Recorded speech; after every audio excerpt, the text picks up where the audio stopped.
Hello again and welcome to Therapy Book Thursday. Today I'm going to read Treasures of the Tide by Lucy Mettler and illustrated by Nathaniel Eckstrom. And before we get started with this book, it is a story about grief and loss.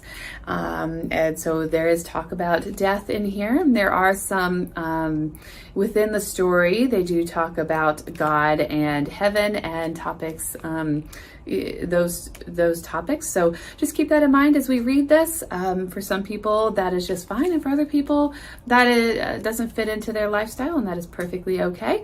But I wanted to go ahead and read this book today, and we can discuss it a little bit afterwards. So join me as we get started in reading Treasures of the Tide by Lucy Mettler. The cover is beautiful. The inside cover is beautiful.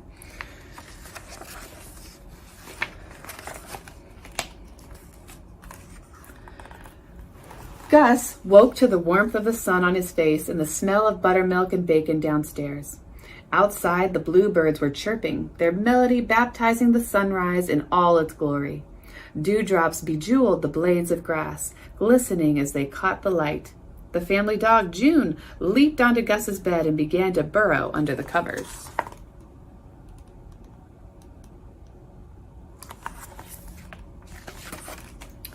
Mama cooked pancakes on Sundays, and Gus's belly spent every other day of the week grumbling for them. He was carried downstairs by the smell, just like one of the shrimp boats he saw each night being guided into the harbor by the lighthouse. Gus plopped down at the kitchen table next to his little sister, Willa May. She sat happily in her high chair with banana smeared over her face and tangled in her golden curls. Mama set a stack of pancakes in front of him, the edges perfectly browned and the centers fluffy. Ever since Daddy went to heaven, she seemed especially tired. But she still managed to be everything a mama ought to be, always putting his and Willa May's well-being first, and never missing a chance for an impromptu game of Tickle Monster. "Eat quick now," she said. "Pops will be here soon."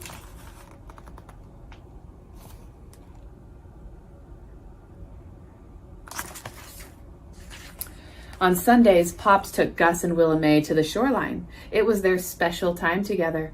They strolled in the foamy remnants of the waves, dodging the washed-up jellies and chasing after schools of minnows in the tide pools. Pops and Gus would engineer the most remarkable drip castles, their fantastical architecture defying the laws of gravity. But their very favorite game to play had always been shell hunting.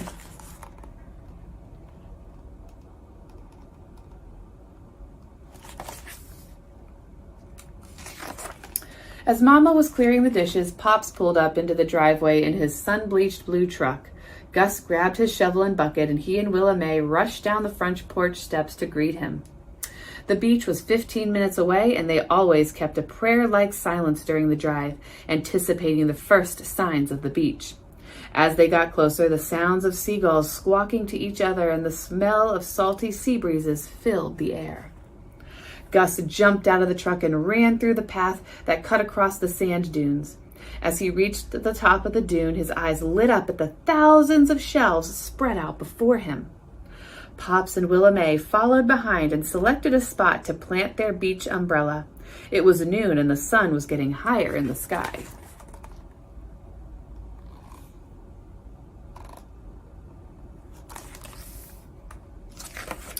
Gus had always wondered why pirates buried chests of gold instead of chests of shells. Although so many shells are partly broken, he thought that didn't make them any less beautiful. In fact, it made them beautifully unique. Shells are like fingerprints and snowflakes, no two alike. God is here, Gus thought. Who else could make such things? He hoped they had infinite shells in heaven so Daddy could spend all of eternity wandering along the shore and gathering up the best ones. Gus knew Daddy would save them for him, and one day, when they saw each other again, they would bury their favorites in the clouds in a place only the two of them knew how to find.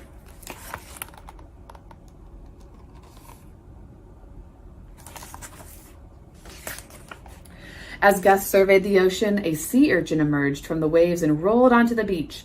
Gus picked it up, minding its formidable spikes. He wasn't scared of the spikes, though, because he knew they protected the sea urchin's fragile body.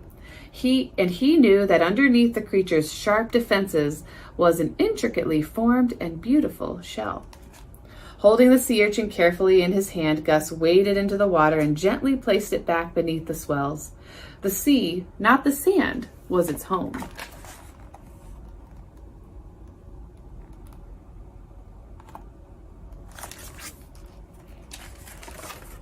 Just beyond where Pops was digging a hole with Willa May, Gus spotted a conch shell nestled in the sand.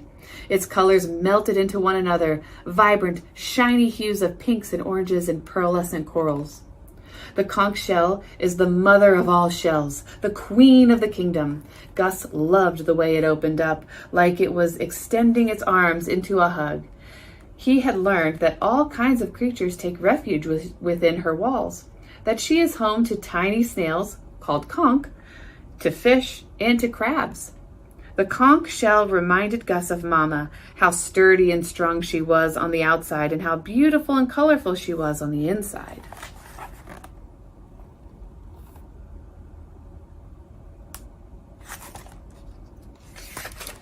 The waves came and went, taking some shells back to sea and bringing new treasures ashore. Out of the corner of his eye, Gus spotted a white baby ear sparkling in the sunlight. It was strikingly white against the dark, wet sand. The white baby ear reminded Gus of Willa May, small, pure, and innocent. He felt a twinge of jealousy, only for a moment, that she was too young to feel the same sadness he felt about Daddy. But then Gus realized how fortunate he was to have known Daddy and to be able to remember moments spent with him. And suddenly, he didn't feel so jealous of his baby sister.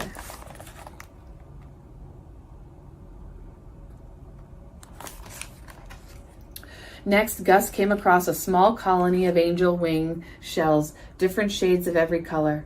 Some were broken, others were missing their other half, but when both halves were connected, they truly did look like a pair of wings.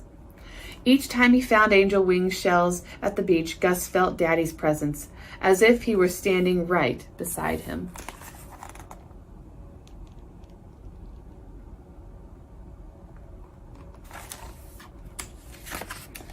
Gus tucked the biggest angel wing of the bunch into his hand and walked back to the umbrella to place it in a bucket for safekeeping. The sun had moved to the west, and the shadow from the beach umbrella was getting longer. Both Gus and Willa May were hungry, so Pops opened the basket of food Mama had sent with them. Gus sat down to eat his peanut butter and pickles sandwich and ran his feet through the packed sand. The sand beneath was cool to the touch, and his toes bumped into something hard. He dug his feet a little deeper and flicked the object free. Brushing away the remaining sand, Gus realized, to his delight, that he was staring into a cat's eye.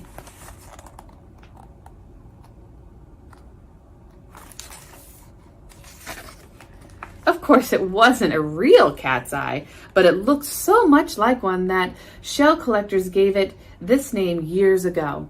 The cat's eye was a perfect swirl of purple, gray, and periwinkle blue. It had a small hole at the top. This would be perfect for a necklace for Mama, Gus thought. Gus placed the cat's eye in a bucket, next to his other treasures. The tide had continued to recede and had left a tidal pool close by. The beach and the ocean worked together to create many gifts, tidal pools included.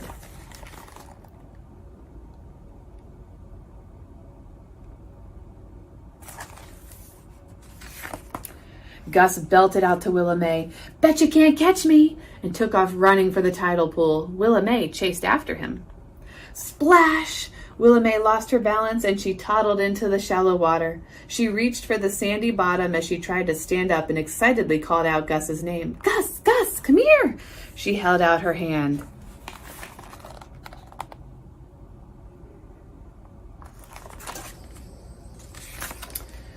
"What did you find, Willa May?" Gus asked. She held up her hand for Gus to see.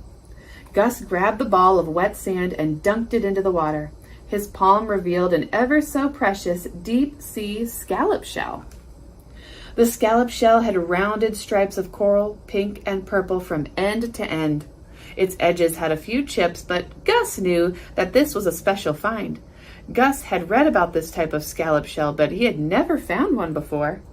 He grabbed Willa Mae's hand and they walked back to show Pops.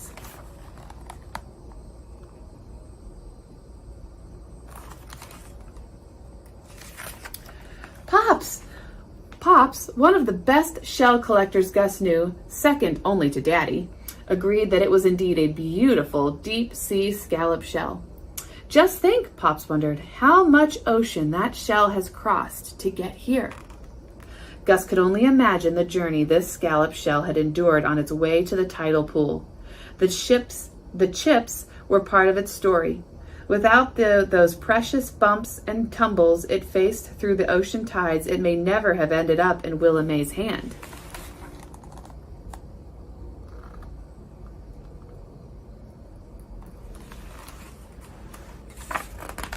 By now, the shadow from the umbrella had grown even longer. The sun was getting closer to where the sky and the ocean meet. The shrimp boats dotted the horizon on their way back to the docks for a late afternoon docking. "Time to go, lovies," Pop called. Gus helped Pops pack up. They made their way up the beach and back over the sand dune. On their way home, Pops cracked the windows of his truck so they could smell the salt air and feel the cool breeze. Gus watched the sweet grass and brush speed past.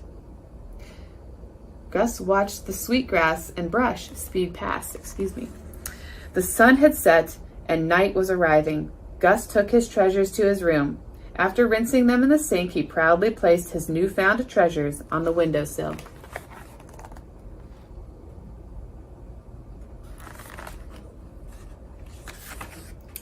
As he climbed into bed and waited for Mama to come tuck him in, Gus thought of Daddy and knew he was looking down and admiring Gus's new additions to his collection. "You found some true treasures, Gus. He could almost hear Daddy saying. "I can't wait to see what you find next." The end.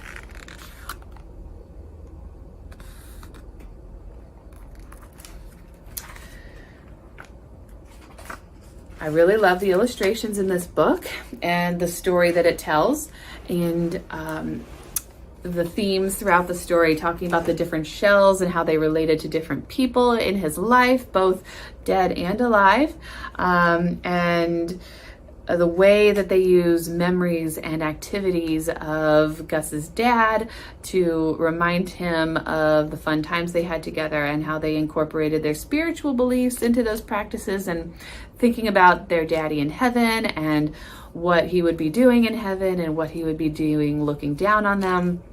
So I really like this book. This is a new one, actually. I just learned this. I was gifted this book at the recent symposium that I attended through the National Alliance for Children's Grief, and we all got a copy of this book, but I wasn't able to meet the author, and so I was looking it up, and actually Lucy is a 17-year-old who wrote this book, and when it looks like it was just recently published and recently available, as in like the last few months. So this is a really new book available to you, and you can find it on Amazon.